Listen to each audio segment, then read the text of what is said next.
അങ്ങനെ അബിയെക്കുറിച്ചുള്ള എല്ലാ സത്യങ്ങളും നവ്യ തിരിച്ചറിയുകയാണ്. അബിയാണ് ചന്തുമോളുടെ അച്ഛനെന്ന് നവ്യ മനസ്സിലാക്കുകയാണ്.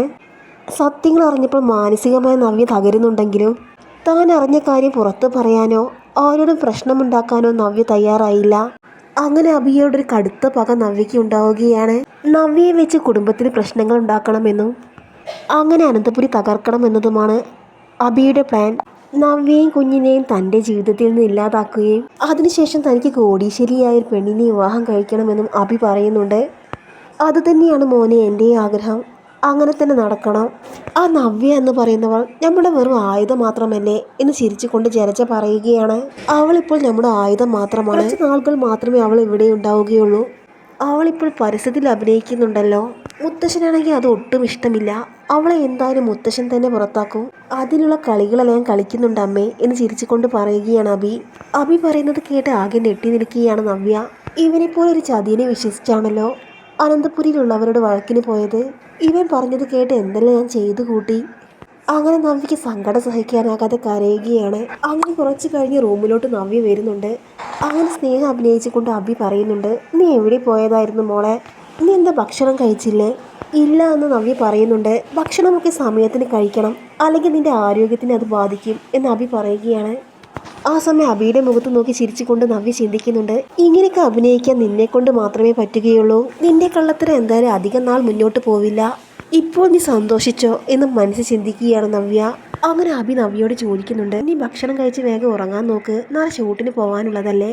അബി, എനിക്ക് നല്ല ക്ഷീണമുണ്ട്, അതുകൊണ്ട് കുറച്ച് നാൾ ഞാൻ അഭിനയിക്കാനൊന്നും പോകുന്നില്ല, റെസ്റ്റ് എടുക്കട്ടെ എന്ന് നവ്യ പറയുമ്പോൾ, അങ്ങനെ പറഞ്ഞാൽ ശരിയാകില്ല നവ്യേ, നമുക്ക് പെട്ടെന്ന് പണക്കാരാവണം.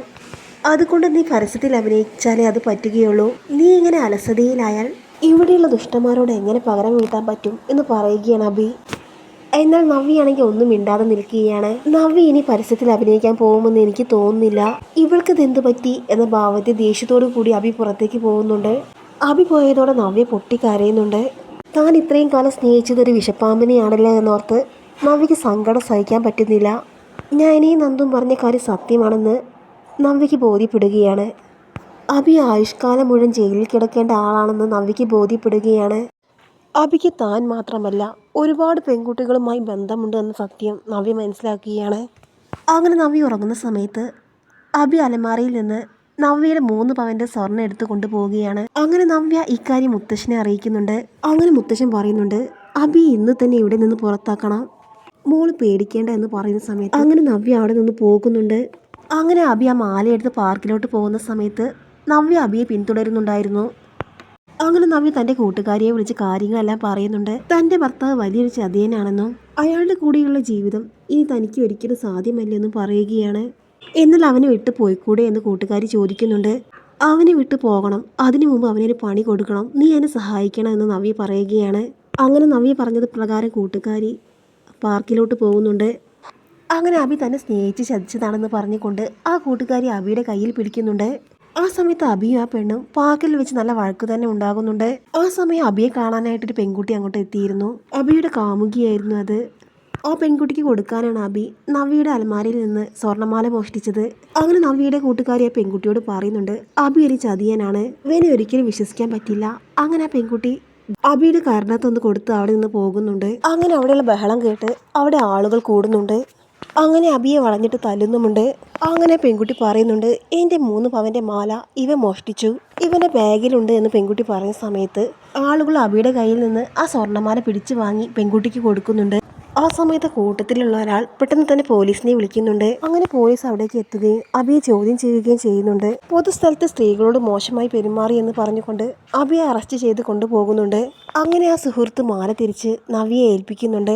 അങ്ങനെ നവ്യ മുത്തശ്ശൻ്റെ റൂമിൽ ചെന്ന് പറയുന്നുണ്ട്, മുത്തശ്ശ, അബി മോഷ്ടിച്ച മാല ഞാനത് തിരിച്ചെടുത്തു.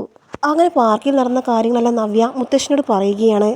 അങ്ങനെ നവ്യ പറയുന്നുണ്ട്, നവ്യയെ കൊണ്ട് അവൻ്റെ എല്ലാ കള്ളത്തരങ്ങളും കണ്ടുപിടിച്ച് ജയിലിലാക്കണം. അതിന് അനഘയുടെ മൊഴി അത്യാവശ്യമാണ്. അതുപോലെ തന്നെ അവൻ ചതിച്ച ഒരുപാട് പെൺകുട്ടികളുണ്ടല്ലോ, അവരുടെ എല്ലാം മൊഴിയെടുക്കണം. അങ്ങനെ ഒരിക്കലും പുറത്തു വരാത്ത രീതിയിൽ അവനെ പൂട്ടണം മുത്തശ്ശ എന്ന് പറഞ്ഞ് കരയുകയാണ് നവ്യ. ഇക്കാര്യത്തിൽ മോളുടെ കൂടെ ഈ മുത്തശ്ശനുണ്ട്. നീതി വിട്ട് ഇതുവരെ ഞാൻ ഒന്നും ചെയ്തിട്ടില്ല. ഇനി അവനും അവൻ്റെ അമ്മയും ഇവിടെ വേണ്ട. മോള് ഞങ്ങളുടെ മോളായിട്ട് ഇവിടെ നിൽക്കണം. മോളുടെ എല്ലാ കാര്യങ്ങളും ഇനി ഞങ്ങൾ നോക്കിക്കോളാം എന്ന് മുത്തശ്ശനും മുത്തശ്ശിയും പറയുന്നുണ്ട്. അത് കേൾക്കുമ്പോൾ നവ്യയ്ക്കാണെങ്കിൽ വലിയ സന്തോഷമാവുകയാണ്.